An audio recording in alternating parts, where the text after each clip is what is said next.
Hello drama lovers, আজ spring of ইউথের part 8 নিয়ে চলে এসেছি। তাহলে চলো আর বেশি দেরি না করে শুরু করা যাক।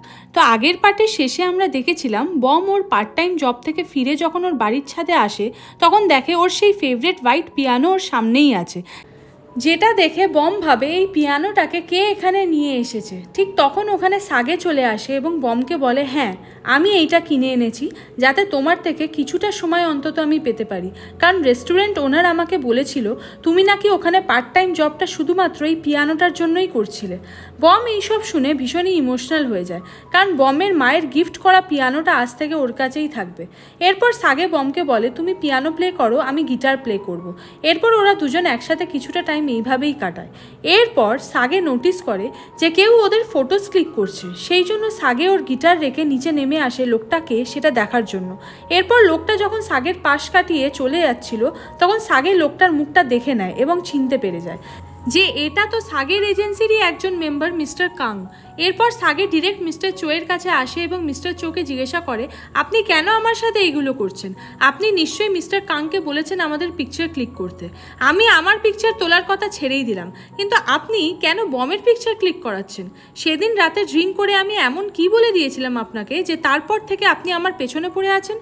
কিন্তু মিস্টার চো সাগের কোনো কথা রিপ্লাই দিচ্ছিল না। এরপর সাগে বলে, আজ আমি সেই দিনের মতো ড্রিঙ্ক করব এবং মনে করার চেষ্টা করব যে আমি সেদিন কি বলেছিলাম আপনাকে। এইদিকে সাগে প্রচুর পরিমাণে ড্রিঙ্ক করতে শুরু করে, বাট মিস্টার চো ড্রিঙ্ক না করে ওইগুলো ফেলে দিচ্ছিল। এরপর সাগে যখন খুব ড্রাঙ্ক হয়ে পড়ে তখন মিস্টার চো ভাবে সাগের হয়তো সব মনে পড়ে যাবে এবং সাগে আবারও মিস্টার চোয়ের দিকে চড়াও হবে। কিন্তু সাগে মিস্টার চোকে থ্যাঙ্কস জানায় আর বলে সাগে এখনও মিস্টার চোকে ওর বাবার চোখেই দেখে আর ওনাকে সাগে অনেক রেসপেক্ট করে। এরপর ওখান থেকে সাগে চলে যায় আর মিস্টার চো বসে বসে সাগের বলা কথাগুলো ভাবতে থাকে। এরপর আমরা একটা ট্যাক্সিতে সাগেকে বসে থাকতে দেখি। ট্যাক্সিতে বসে সাগে পাস্ট মেমোরির মনে পড়ছিল।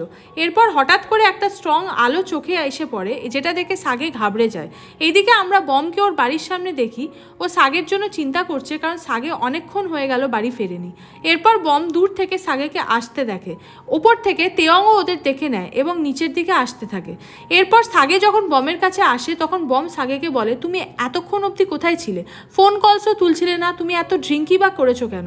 সাগে চুপ করে বমের কথা শুনছিল, কোনো রিপ্লাই করছিল না। এরপর সাগে বমের ফেসে হাত দিয়ে বমকে একভাবে দেখতে থাকে যে বম ওর জন্য কতটা কেয়ার করে। এরপর সাগে বমকে হাগ করে এবং কাঁদতে শুরু করে। এইদিকে তেয়ং ওদের পিছনে দাঁড়িয়ে দেখছিল, যেটা অবভিয়াসলি ওর দেখতে ভালো লাগছিল না। এইদিকে সাগেকে হাগ করে বমেরও ওর মায়ের কথা মনে পড়ে যায়। এরপর তেয়ং ওদের কাছে আসে এবং ওদের দুজনকে আলাদা করে দেয়। এদিকে তেয়ং সাগের ওপর রাগ দেখাতে থাকে। এরপর ও বমকেও বলে যে তুমি বা কেন ওকে দূরে করলে না? বম বলে বিকজ ও ড্রাঙ্ক হয়ে আছে। তেয়ং বলে ড্রাঙ্ক হয়ে আছে তাতে কি? ও এইভাবে যাকে তাকে হাক করার লাইসেন্স পেয়ে যেতে পারে না? এরপর তেয়ং সাগেকে রুমে এনে শুইয়ে দেয়। এদিকে বমও রুমে এসে মন মরা হয়ে যায় ওর মায়ের কথা মনে করে। নেক্সট ডে মর্নিংয়ে সবাই যখন একসাথে ব্রেকফাস্ট করছিল তখন সবাই জানতে পারে বম একটা হ্যাংওভার স্যুপ রেডি করেছে, যেটা দেখে তেয়ং ভাবে এটা নিশ্চয়ই সাগের জন্য। এরপর গিউরি সাগেকে বলে, ওপা কাল রাতে তুমি এত ড্রিঙ্ক একা একা করতে গেলে কেন? আমাকেও ইনভাইট করতে পারতে। তেয়ং বলে, একদম না, বিকজ ওর যাকে তাকে হাক করার স্বভাব আছে। এরপর সাগে ওর খাবারে কি কি খেতে বা অ্যাড করতে পছন্দ করে সেগুলো মিস কিমকে জানায়। মিস কিম বলে, নিশ্চয়ই, তুমি যেমন চাইবে আমি তেমনই বানিয়ে দেবো তোমাকে, কিন্তু তার আগে বোর্ডটা চেক করে নাও। যেখানে দেখা যায় সামান্য নুনের জন্য মিস কিম হাই চার্জ লিখে রেখেছে। এটা হলো মিস কিমের পয়সা কামানোর নতুন একটা উপায়, যেটা দেখে সাগে চুপ করে যায়। এরপর ওরা সবাই ওখান থেকে চলে গেলে সাগে কিচেনে আসে এবং বমের বানানো স্যুপ লুকিয়ে লুকিয়ে খেতে শুরু করে আর খুশি হয় এই ভেবে যে এটা বম স্পেশালি আমার জন্য বানিয়েছে। এরপর সাগে ফিল করে কেউ একজন ওর পেছনে দাঁড়িয়ে আছে। এরপর যখন সাগে পেছনে ঘুরে তাকায় তখন দেখে ওখানে তেয়ং দাঁড়িয়ে আছে এবং ওর মুখ দেখে মনে হচ্ছে ও ভীষণ রেগে গেছে।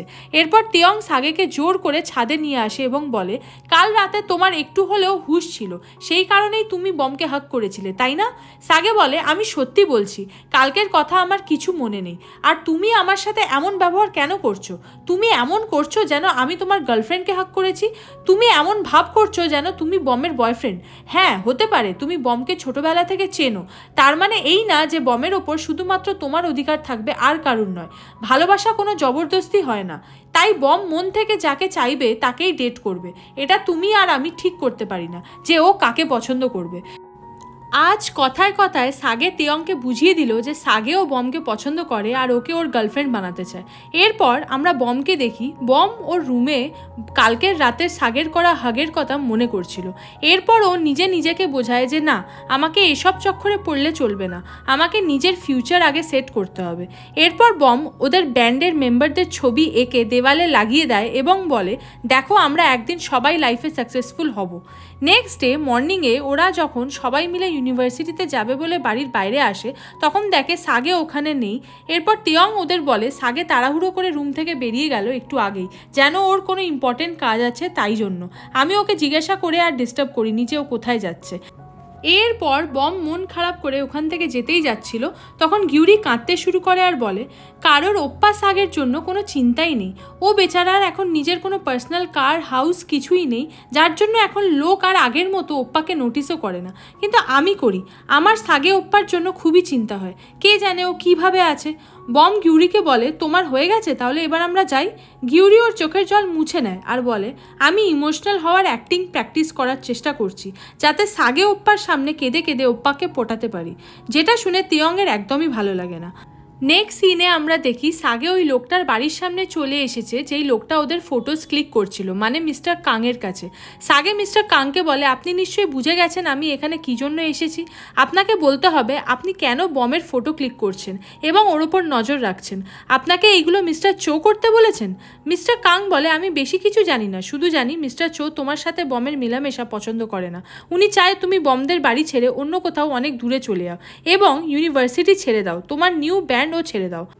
ব্যাস এইটুকু উনি চায় তোমার থেকে। তুমি যদি এই কটা কাজ ঠিকঠাক করো তাহলে আগামী দিনে বম সেফ থাকবে, আর না তো তোমার কারণে বমকে অনেক ঝামেলা পোহাতে হবে ফিউচারে।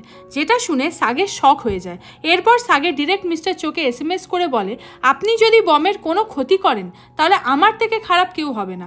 বমের যদি কিছু হয় তাহলে আমি চুপচাপ বসে থাকবো না, আর আপনিও সাগের অন্য একটা রূপ দেখবেন। মিস্টার চো সাগের এমন SMS থেকে একটু ঘাবড়ে যায় আর ভীষণই ভয় পায়। সো হাই ড্রামা লাভার্স, এখানেই এই পার্টটি শেষ হলো। সো প্লিজ সাবস্ক্রাইব করে রেখো চ্যানেলটা, তাহলে তোমরা নেক্সট পার্টের নোটিফিকেশন সবার আগে পেয়ে যাবে। তো দেখা হচ্ছে নেক্সট পার্ট নিয়ে। বাই।